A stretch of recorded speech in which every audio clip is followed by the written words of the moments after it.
Whatever happened to I am woman, hear me roar? What have we lost our minds? I sat here and listened to every label imaginable. I am here to protect women, girls. My God, why do I have to apologize for that? We spent decades trying to protect women. And you know what? We won. We won. So I will not apologize now or ever for trying to protect my daughters and women in sports. And that's what this hearing was about. Protecting women. So you know what? I am a woman, and let me tell you, hear me roar, because I will not stop protecting women. You want to know why? Because we have rights too. Women have rights too. And our daughters have rights too. Let me be explicitly clear on that. And I will never stop protecting our daughters. I will never stop protecting women. That is my job as a mother, and it is the right thing to do. This hearing today has been extremely informative and heartbreaking. Frankly, I am mystified by the Biden administration's shameless failures to protect women's rights. We talk about protecting women's rights like that's such a bad thing, that's so evil to protect women's rights. Have we lost our mind?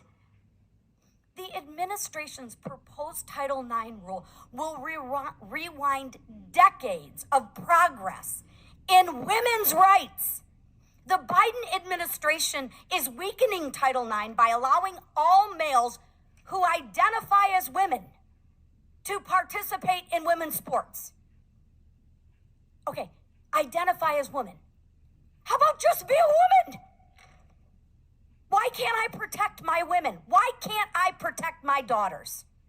Title IX was implemented by Congress to give women equal educational opportunities, including within federally funded school athletic programs. No, we're not there. Do we have a lot of work to do? You're doggone right, we do. But if this language gets in by the Biden administration, it will definitely not help women. I can assure you that.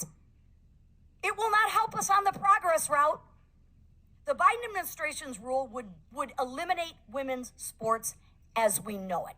That's a fact. And you know how it starts? It starts little by little by little by little. All you got to do is look at it.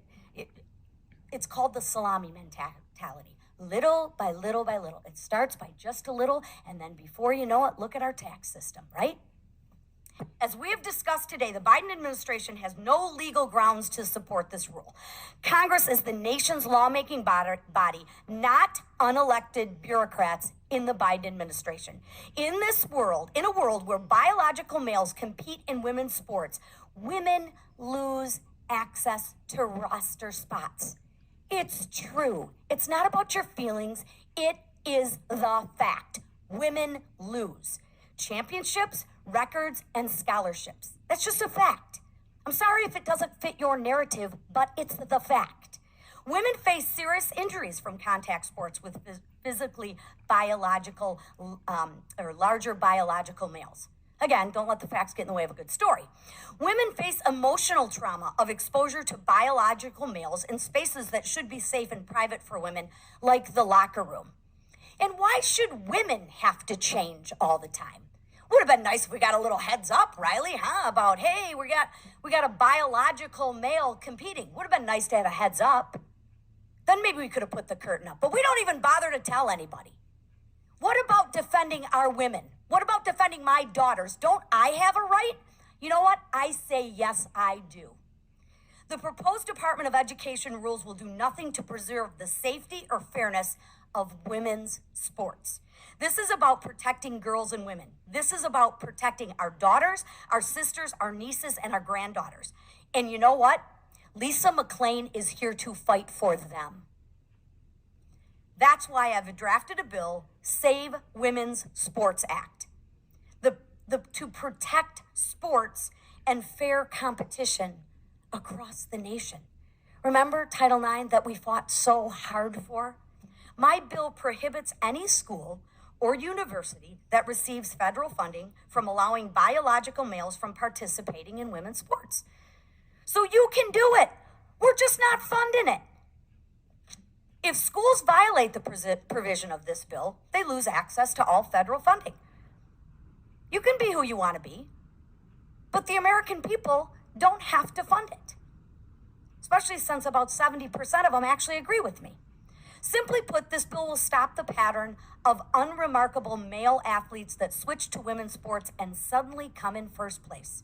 Men like those we have heard stories about, men like the ones that we've heard stories about today. I ask my colleagues to join me in protecting women's sports by signing this bill.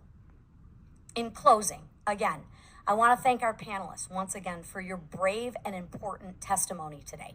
I'm sure you're going to get canceled. I'm sure I'm going to get canceled. But you know what that tells me? My ladder's on the right wall and I'm doing the right thing. Thank you for sharing your stories. I do appreciate it.